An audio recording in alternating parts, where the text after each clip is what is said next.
Bonjour chers auditeurs, bonjour chères auditrices et bienvenue sur cette chaîne de podcast Zen Attitude chez Zen. Je suis ravie de vous retrouver pour ce nouvel épisode et pour ceux qui arrivent et qui ne me connaissent pas déjà, je suis Stéphanie, accompagnatrice praticienne et formatrice bien-être. Vous pouvez me retrouver sur 2 autres chaînes de podcast, une des soins énergétiques et une pour les passeurs d'âme. Pour mes accompagnements, vous retrouverez plus de détails sur mon site zenhome.fr et vous retrouvez toutes les informations pour pouvoir me contacter et me suivre juste en dessous dans la description de cet épisode. Merci à vous pour votre fidélité, votre présence aujourd'hui et je vous souhaite une très belle écoute. Bonjour à tous, je continue dans ce chapitre 21, donc si vous arrivez sur ma chaîne sur cet épisode, je suis en train de faire la lecture des livres de Seth Parle, l'éternelle validité de l'âme, et nous sommes au chapitre 21 du tome 2. Donc là, c'est la suite de l'épisode juste avant sur ce chapitre 21 qui est assez complexe, pour ma part en tout cas. C'est le sens de la religion.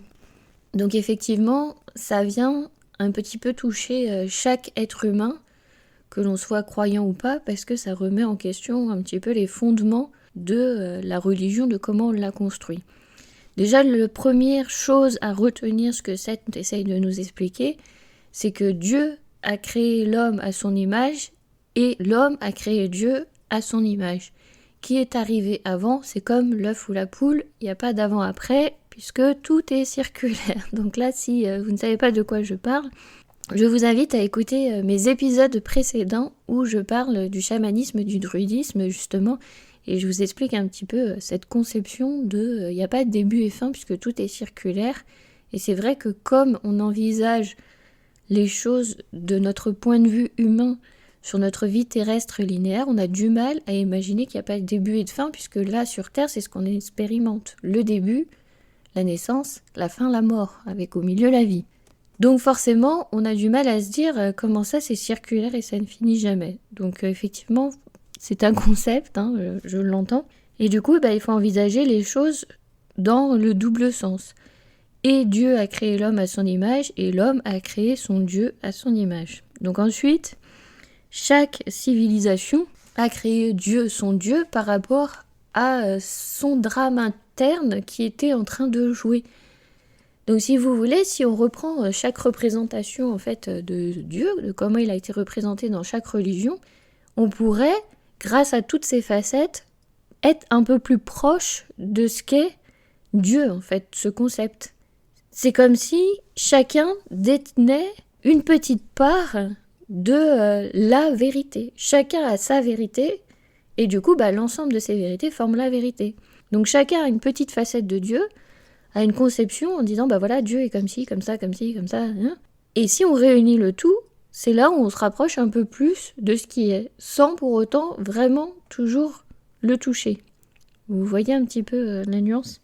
Ce qui fait que dans les religions, ceux qui sont venus sur Terre comme le Christ, Bouddha, Mahomet, tous ces prophètes qui sont venus sur Terre pour transmettre un message, ils étaient là pour transmettre une partie de l'information, puisque Seth nous a bien précisé que l'entité, déjà Jésus-Christ, ne pouvait pas venir sur Terre sous une seule forme, tellement que la connaissance était trop pour la forme corporelle. Donc c'est peut-être aussi pour ça qu'on ne se rappelle pas de toutes nos vies, parce que ça serait trop pour la personne que l'on est maintenant. On serait submergé. Vous imaginez avoir... plusieurs personnalités en même temps, c'est de la schizophrénie en fait. Avoir toutes ces personnalités que nous avons été, que nous serons en même temps, il faut pouvoir le vivre. Donc effectivement, c'est comme si on était une personne schizophrène. Donc vous vous doutez bien que c'est impossible de pouvoir vivre actuellement correctement avec cette conception-là. Peut-être qu'un jour les humains arriveront à cette évolution, mais en tout cas, là, en tant qu'être humain terrestre, on n'est pas capable et ça crée des troubles. Et du coup, peut-être que ça vient de là aussi, la schizophrénie. Je ne suis pas médecin, donc je ne poserai pas davantage dessus, mais c'est vrai que je m'interroge à chaque fois sur cette pathologie en me demandant quelle est la différence entre un médium et un schizophrène. Est-ce que, du coup, celui qui a toutes ces personnalités qui s'expriment en même temps, est-ce que, du coup, c'est pas vraiment toutes ces personnalités qu'il est, qu'il a été, qu'il sera? En fait, on n'en sait rien, on ne sait pas vraiment encore comment ça fonctionne. Et puis bon, comme je vous l'ai dit, je ne suis pas médecin, donc je ne peux pas davantage préciser la question. Mais c'est vrai que c'est un sujet qui m'intéresse. Donc, ceux qui sont venus, qui sont représentés, du coup, le Christ, Bouddha, tout ça, ils étaient en fait au courant du message qu'ils avaient à transmettre, d'une partie du message qu'ils avaient à transmettre. Ils étaient au courant de ce rôle-là et ils l'ont joué. Et ils l'ont joué selon l'époque où ils sont arrivés et suivant le lieu où ils sont arrivés, de la façon que ce soit compréhensible pour les humains. C'est pour ça d'ailleurs que du coup la personnalité du Christ qui a été Jean-Baptiste, Jésus-Christ et Paul, c'est pour ça que le drame s'est joué avec ces 3 hommes. C'était pas envisageable que ce soit 3 femmes qui prêchent la parole divine. Donc c'est comme ça que ça s'est joué pour que ce soit compréhensible à cette époque-là. Et du coup, ils sont chacun venus transmettre leur message. Et si vous voulez, si on pouvait rassembler toutes ces connaissances, tous ces messages qui nous ont été transmis, on arriverait à se rapprocher un petit peu du message originel. Parce que je vous rappelle toujours que c'est une information énergétique que, la source, Dieu, l'univers, comme vous voulez l'appeler, nous transmet. Et nous, le fait déjà de mettre des mots MOTS, de mettre des termes, de visualiser des choses, on est déjà en train de déformer un petit peu la structure du message. Donc forcément, avec le temps, le message est ultra déformé. En plus, il a été écrit après, les textes ont été écrits après, ils ont été remaniés, il y a des choses qui sont encore cachées, qui ne sont pas transmises. Donc forcément, tant qu'on n'a pas accès à toute cette connaissance, on n'aura que des brides du message originel et donc on n'aura que des brides de ce que représente Dieu en fait, ce que représente cette source, ce que représente cette conscience universelle là d'où on vient tous. Donc on ne fera que approcher, mais on n'arrivera pas vraiment, en tout cas ici sur Terre, à pouvoir vraiment définir et mettre vraiment un terme dessus en disant voilà, Dieu c'est tout ça, la conscience universelle c'est tout ça, et pouvoir exprimer toutes les facettes. Mais il en résulte de ce point de vue-là, que Seth essaye de nous transmettre, c'est que quelle que soit la religion, tout le monde parle de la même chose. Que l'on croit en Dieu, Allah, la source, l'univers, tous ces termes que l'on emploie pour signaler quelque chose de plus haut, de plus grand que soi, on parle tous de la même chose, c'est la même origine. Seulement, on n'utilise pas le même vocabulaire, on n'utilise pas le même langage, et on n'a pas la même facette qui se présente dans chaque religion. On n'a qu'un morceau. Donc ce qu'il veut nous expliquer, c'est que tout est incomplet, tout est imparfait, puisqu'on n'a qu'une vision, qu'un aspect. On n'a qu'un seul regard. Il faudrait mutualiser en fait les regards sur tout ça, ce qui n'est pas fait actuellement. Je vous dis, il y a encore des savoirs cachés. Donc on sait qu'il y a cette bibliothèque sous le Vatican, on sait qu'il y a beaucoup de secrets. Donc tant que tout ça est caché, on ne peut pas se faire une idée de ce qui est. Par contre, une chose est sûre et certaine, c'est que le message est complètement déformé à l'heure actuelle. Il suffit de regarder comment les humains interprètent le message, il suffit de regarder comment ils ont fait la guerre au nom d'eux, à quel moment il y a la guerre dans un message de paix. C'était pas ça en fait le message originel.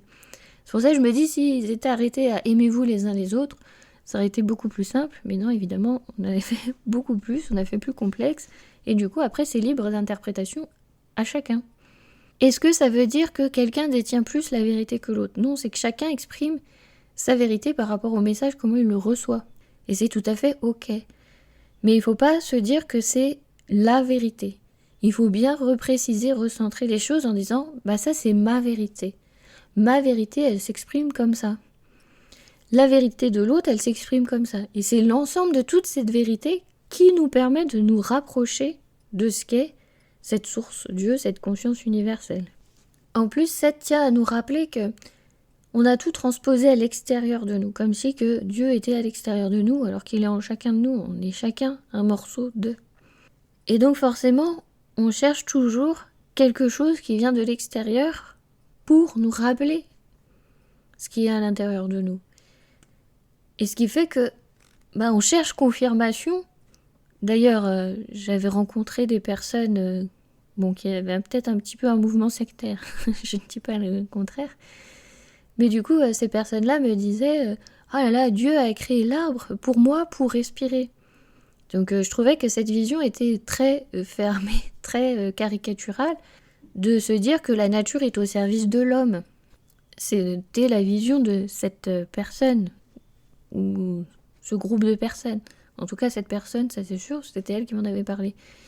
Et du coup, je lui avais dit, moi, si vous me dites ça, je peux pas adhérer à ça.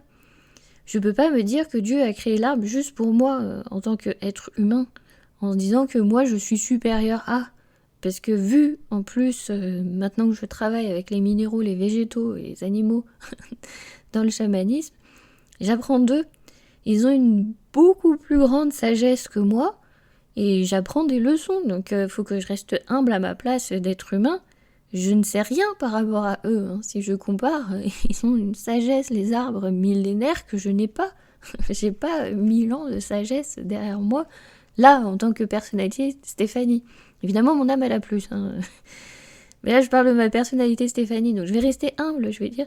Je lui ai dit, mais non, mais moi, je peux pas envisager que l'arbre a été créé spécialement pour moi. Moi, je suis un maillon de la chaîne. Je fais partie du tout.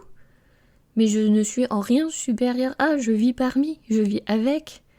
Et du coup, elle avait été étonnée, elle m'avait dit « Oh là là, mais vous êtes quand même beaucoup plus forte que Dieu, que les scientifiques, tout ça, en disant ça. » Donc c'est là où je me suis dit « Oui, la personne, elle est endoctrinée dans quelque chose de bizarre, puisqu'elle n'a plus sa propre pensée. » Et c'est là où ça devient dangereux, c'est de perdre ce sens critique et sa propre pensée. C'est en ça que je suis pas forcément toujours d'accord avec les religions, parce que c'est vrai que c'est un dogme, et ça enferme les personnes dans ce dogme, et il faut le suivre, qu'on nous dit, et comment on l'interprète selon le prêcheur qui sera en face de nous.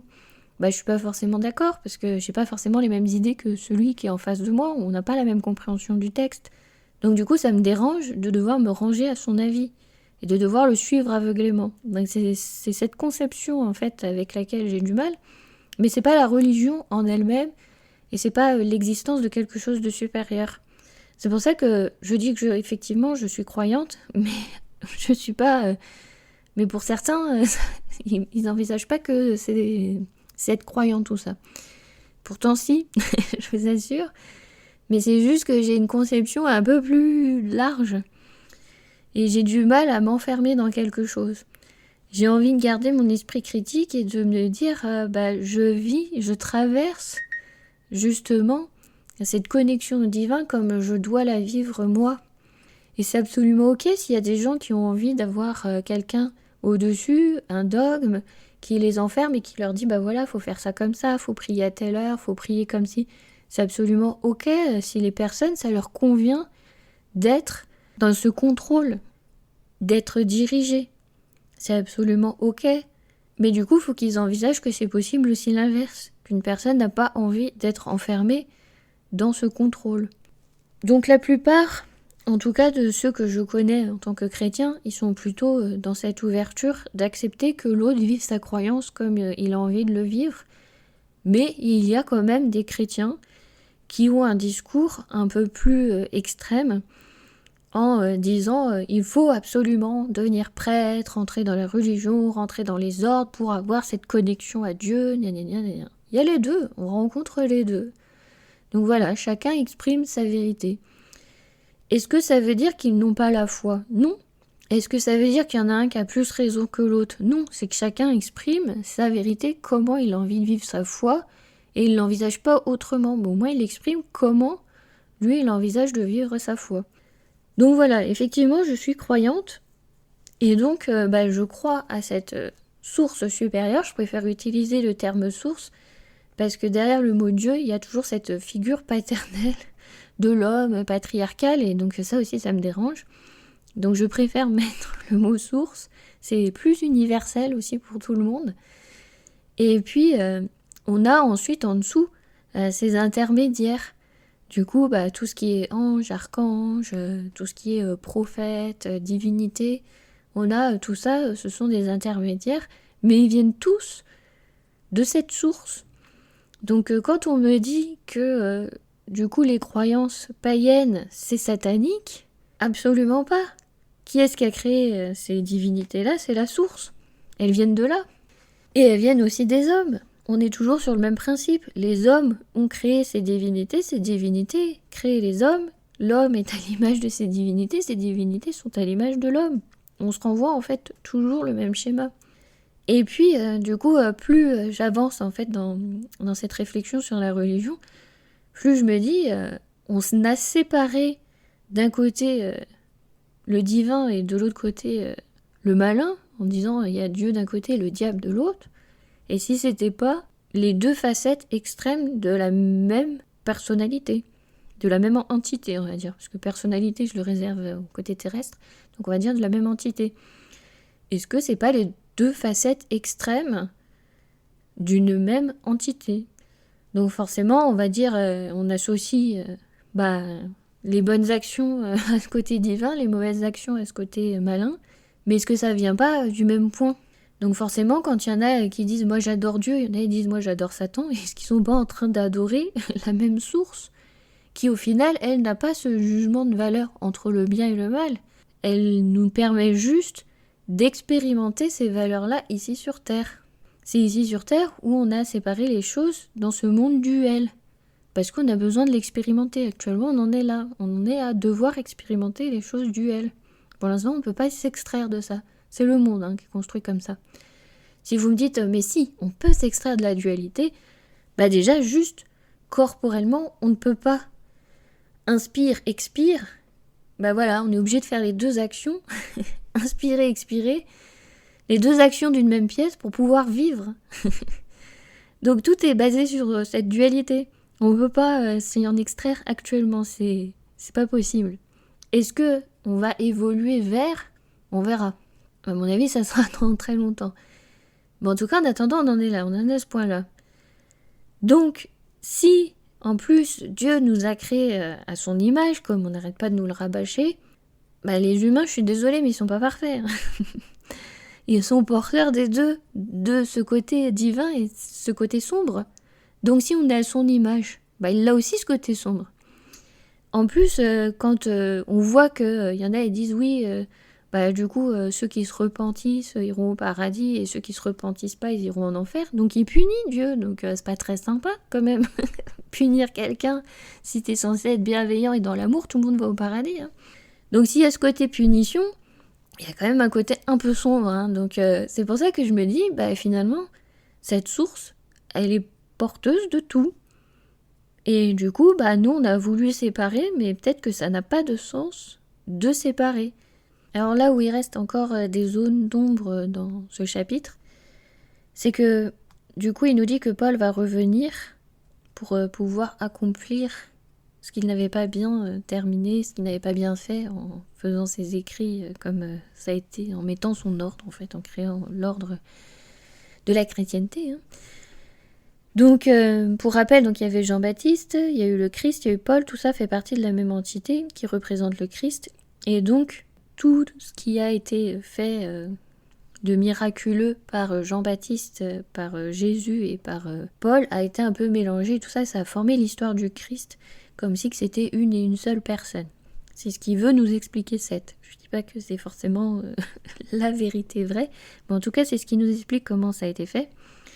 Et là où c'est confus, c'est que, du coup, il dit que cette entité du Christ est venue sous ces trois formes, et en même temps, dans son livre-là, il nous explique qu'il y a eu aussi, du coup, en Afrique, un homme qui est apparu, qui, du coup, lui aussi, est comme un prophète, et qu'il est là et qu'il apporte sa parole pour pouvoir éveiller les gens.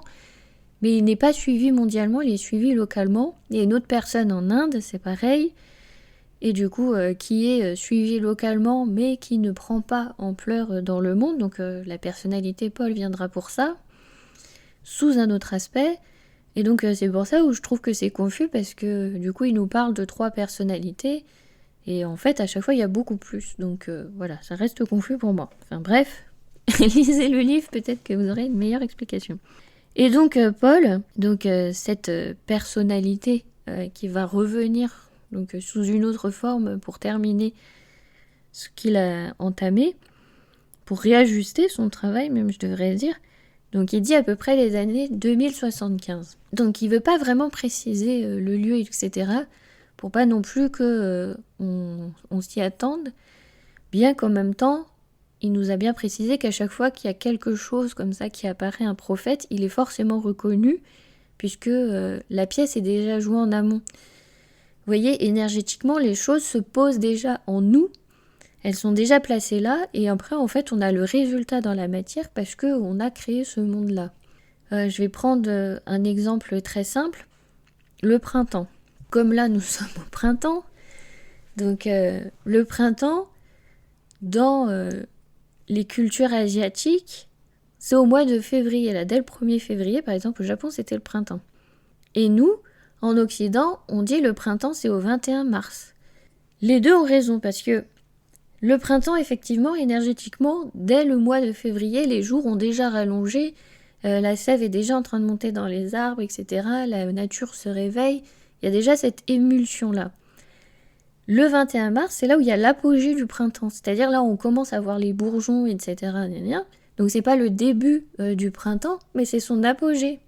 Et nous, on a daté en Occident, c'est quand c'est l'apogée du printemps, on décide que c'est le printemps.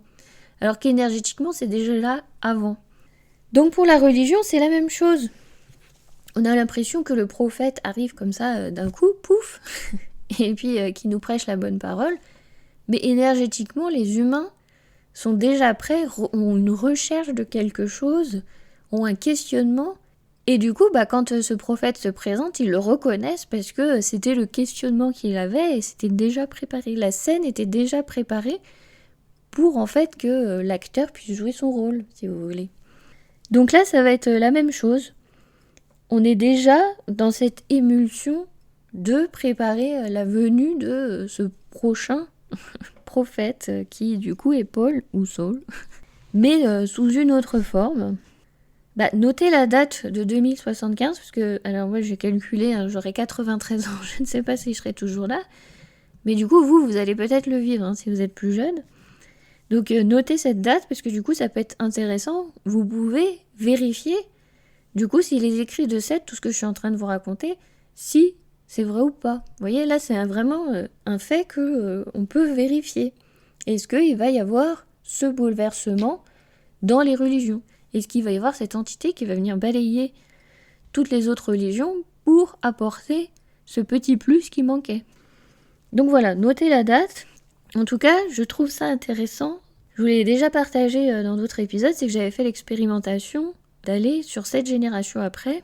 Et effectivement, le bouleversement où ça va être assez costaud, où ça va remuer, c'est à peu près dans ces âges-là. C'est à peu près quand j'aurai 90 ans. Du coup, je me dis, waouh, c'est hyper étonnant parce que de ce que j'ai vu, où c'est pas forcément très joyeux et que ça ira mal, et qu'après, par la suite, ça va aller mieux, apparemment, il va y avoir cet être qui va venir, qui va naître en 2075 pour après apporter quelque chose de mieux. Donc je me dis, c'est quand même étonnant, c'est que j'ai vu ça, mais je ne pourrais pas vous en apporter la preuve de ce que j'ai vu, de ce que j'ai traversé, en tout cas, que j'ai reçu comme information énergétique. Mais ça peut être intéressant, donc notez cette date et voyez si à partir de 2075, déjà, est-ce que c'est mieux que là, 2026 ? Je suis pas sûre que ça aille mieux vu comment les choses se présentent, mais bon, on sait jamais, l'espoir fait vivre. Mais du coup, vous allez pouvoir voir si effectivement on va traverser le pire, comme ce que je suis en train de vous dire, pour ensuite avoir le meilleur. Donc, vous qui écoutez cet enregistrement, vu que vous serez dans les générations futures, en espérant que Internet et la postérité gardent la trace de ce message, notez ces dates, notez ce que je vous ai dit, et voyez si ça se réalise. Et ça peut être intéressant. Parce que du coup, moi, je ne pourrais pas le vérifier. De tout ce que je vous ai raconté, de ce que j'ai traversé, de ce que j'ai vécu, je ne pourrais pas le vérifier. Mais en tout cas, je vous transmets le message, je vous transmets l'information, et du coup, ça sera à vous de voir ce que vous allez en faire. En tout cas, toujours est-il que voilà, je vous transmets cette date. Donc 2075, il y aura la venue de ce troisième Christ. Donc je pense qu'après, il faudra lui laisser le temps de cette personne de grandir pour pouvoir ensuite transmettre son message. Donc voilà, à partir de 2075, ouvrez l'œil. Et notez, et vous verrez. Vous verrez ce qui se passe par la suite. En tout cas, dans tout ça, je trouve que l'humain est quand même à la recherche de quelque chose de supérieur, quelque part. Et donc ça prouve bien que comme on est en train de rechercher quelque part ailleurs ces preuves de l'existence de quelque chose de supérieur, c'est qu'on recherche cette divinité en nous. On cherche à se reconnecter à ça, seulement on n'a pas forcément compris que c'est à l'intérieur de nous, on l'a projeté vers l'extérieur, comme on est dans un monde fait de matière matérielle autour de nous, on a besoin de matérialiser les choses autour de nous pour avoir l'impression qu'il y a une existence. Donc forcément on cherche les preuves à l'extérieur. Mais au final, cette part de divin, on l'a en nous.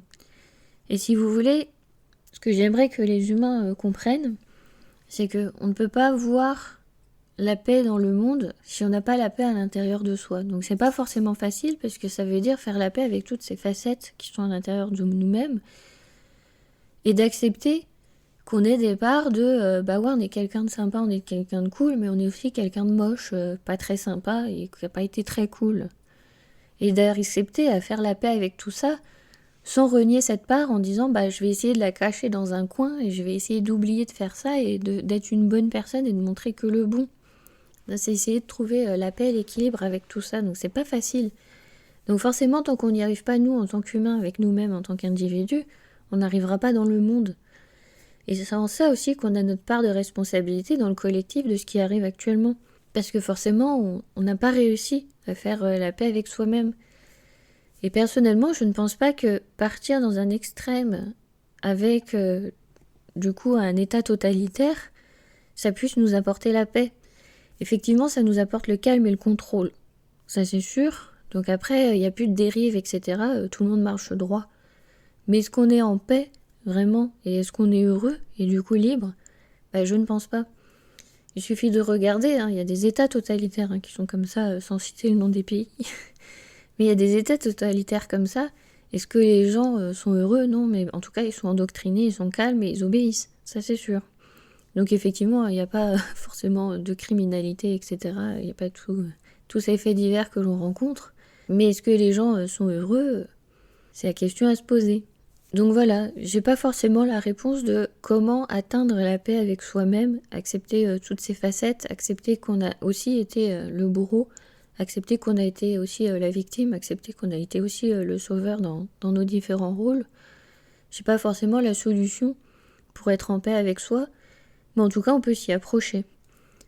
Les gens qui me côtoient maintenant, ce qui n'était pas le cas avant, ils me trouvent plutôt très calme, très gentille et très sereine, limite baba cool. Je ne fume pas, toujours pas, je ne prends toujours pas de drogue. Si vous posez la question, c'est non. Mais on me voit plutôt de ce côté-là. Donc je trouve ça drôle parce que ceux qui me connaissent d'avant, ils me voyaient plutôt rebelle, extrémiste, réfractaire, antisociale, tout ce que vous voulez, vous voyez, la fille qui casse tout.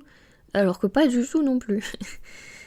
Donc énergétiquement, je me dis, il doit y avoir des choses qui se sont posées en moi. J'ai dû trouver quand même une certaine paix. J'ai pas forcément trouvé la paix, mais en tout cas une certaine paix. Ce qui fait que je suis plus apaisée et mesurée. Donc en travaillant sur vous, vous pouvez arriver vers cet état intérieur de paix. Est-ce qu'on le garde en permanence? Pas forcément, parce qu'on vit aussi avec les autres êtres humains, et puis on a le droit aussi d'exprimer d'autres émotions que toujours cette paix, mais en tout cas, on va dire, je pense qu'on est un peu moins explosif. On part moins dans les extrêmes. Et ce qui fait que d'extérieur, ça donne cette quiétude, en fait, aux gens. Ça a ce côté rassurant de... c'est un fleuve tranquille, quoi. Donc effectivement, pour arriver à cet état, de paix sur la Terre. Je sais pas combien de personnes qui doivent travailler dans ce sens-là pour qu'on puisse y arriver. Mais en tout cas, on n'est pas parti pour ça dans le collectif. C'est ce que je vous dis, on va traverser le pire, parce que le collectif, c'est de manière inconsciente que je dis ça évidemment, mais le collectif ne souhaite pas pour l'instant être cet état de paix. Pour l'instant, il y a besoin de ce tumulte, on a besoin de répéter les erreurs du passé, on a besoin de reproduire des guerres, etc., de partir dans l'extrême, pour après voir le meilleur. On a besoin de refaire ça parce qu'on n'a toujours pas compris la leçon. On n'a toujours pas tiré des enseignements. Et vous voyez, ce côté pas très sain de la société se retrouve en fait sur n'importe quelle couche. En ce moment, avec tous les faits divers qu'il y a, on s'aperçoit que ce soit en bas de l'échelle ou en haut de l'échelle, le mal est partout. En tout cas, les gens qui font pas des choses bien. Parce que c'est pas forcément qu'il y a une entité satanique derrière, bien qu'il y en a qui pratiquent, mais c'est pas forcément quelque chose d'extérieur à eux qui dit faut faire le mal, c'est eux qui font. Mais ça touche toutes les couches de la société. Et moi, ce qui me choque, c'est que ça ne choque pas les gens. Ça ne les réveille pas, ça ne les révolte pas. Moi, je suis un peu étonnée par cet endormissement de la population qui ne réagit pas. J'étais déjà étonnée avec toutes les restrictions sanitaires qu'on a eues, que les gens ne réagissent pas. Mais là, je suis encore étonnée que les gens ne réagissent pas et qu'ils ne se disent pas il faut changer les choses. Il n'y a personne qui se rebelle contre ce qu'on est en train de voir en ce moment. Tout le monde est en train d'accepter ça. Et je me dis, c'est là où ça me fait un peu peur, s'il ne faut pas que ça devienne la norme en se disant bon, bah d'accord, il y a eu des viols, machin, nan. Mais enfin, c'est quand même moins pire que des enfants qui sont sacrifiés et tout. À quel moment des atrocités, on arrive à les classer en disant ça, c'est moins pire que ça? Vous voyez, on commence à accepter des choses qui sont inacceptables. Entendre ces paroles-là, c'est pas possible, c'est pas entendable. Donc, quelque part, je me dis en ce moment, il y a beaucoup de vérités qui sortent, qui d'ailleurs étaient avant mis sous le compte de complotistes. Ça sort en ce moment, je sais pas pourquoi, mais en tout cas, ça fait pas tant réagir, et je trouve ça inquiétant. Je trouve ça inquiétant que les gens ne réagissent pas, et c'est comme si qu'ils avaient perdu leur propre pensée critique. Donc si vous voulez, tous mes podcasts que je fais, c'est toujours pour vous amener à ça, pour vous amener à avoir ce sens critique, même de ce que je dis. Je vous demande pas d'écouter mes paroles et de dire « Ah oui, elle a toujours raison ». Mais au contraire, c'est d'essayer d'avoir ce sens critique et de dire « Ouais, non, je suis pas d'accord, ouais, là, je suis... » Et de continuer à réfléchir et à chercher votre vérité intérieure. Et à garder ce libre arbitre de votre vérité intérieure. Ne vous laissez pas endormir. Peu importe qui vous parle, même si c'est moi, d'ailleurs, c'est rigolo, c'est une parole de Bouddha. Peu importe qui est en train de vous prêcher un enseignement, vous transmettre un enseignement, un apprentissage, peu importe, remettez en cause, remettez en question, posez-vous des questions, allez toujours plus loin, creusez. Continuez à chercher. Ne vous laissez pas endormir. C'est important. Et je pense que la religion, c'est là où peut-être, du coup, ces prophètes qui sont venus, je ne sais pas comment les appeler autrement, pour nous transmettre les messages ont un peu échoué dans leur mission.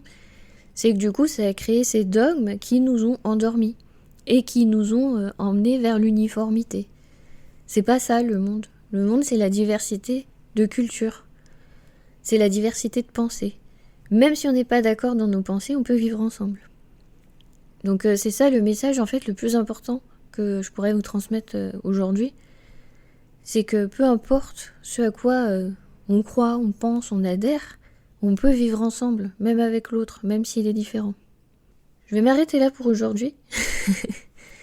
J'espère que ce chapitre 21 est un peu plus clair. Je suis partie sur autre chose parce que voilà, j'avais d'autres choses en tête que j'avais besoin de déposer là. Mais je pense que cet épisode fait quand même sens. Et donc on se retrouve au prochain épisode avec le dernier chapitre du livre. Je vérifie, mais je crois que le 22 c'est le dernier. Et oui, effectivement, le 22 ça sera le dernier. Donc on arrive bientôt à la fin de ce livre et vous allez dire ouf, on aimerait bien que tu parles d'autre chose, Stéphanie. Tu nous gonfles avec ce livre.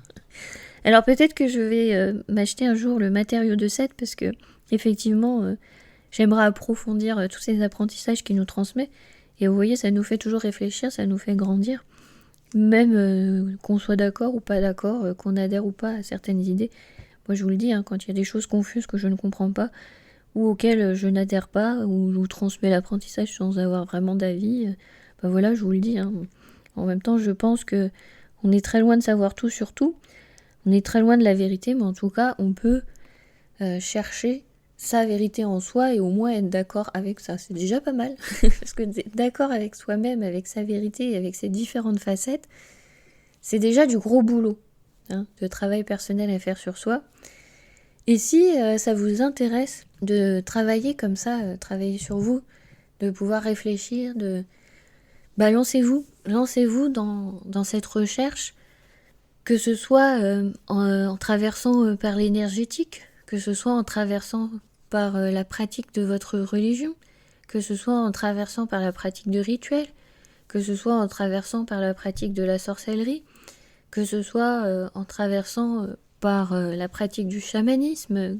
En tout cas, moi ce que je peux vous proposer de cet ordre-là, de ce thème-là, c'est les cercles de parole, donc les cercles des 13 gardiennes, où on se réunit, on réfléchit sur un thème comme ça ensemble, et où chacun exprime, enfin chacune même, parce que là c'est réservé aux femmes pour cette année, où chacune exprime sa vérité, ce qu'il y a à l'intérieur d'elle-même, et les autres écoutent avec respect, sans être forcément d'accord, en ayant peut-être certains points où on se dit « Ah oui, tiens, je pense pareil, etc. » Mais au moins, c'est cette recherche en fait de vérité intérieure.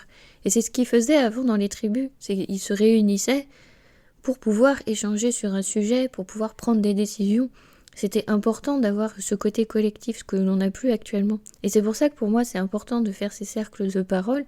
C'est pour pouvoir remettre ce collectif, ce côté sacré, au cœur des humains. Ça me tient à cœur de vous transmettre ces apprentissages, ce que j'ai appris, et de continuer à apprendre en fait avec vous. Peu importe où vous allez vous diriger, l'important c'est que vous gardiez cette plasticité du cerveau et toujours cette mise en avant de la recherche d'apprentissage. Parce que vous voyez, j'ai 43 ans, je continue à apprendre, à étudier et à rechercher un petit peu partout. Et donc c'est ce que je vous invite à faire. À l'heure où les réseaux sociaux sont beaucoup présents, ils nous éloignent de ces apprentissages-là. Il y a beaucoup de fausses informations qui circulent, etc. Donc gardez ce discernement. Ne prenez pas forcément les choses pour acquis, remettez toujours en question. Et puis quand vous ne savez pas, vous avez le droit de dire je ne sais pas, j'ai pas d'avis. Voilà.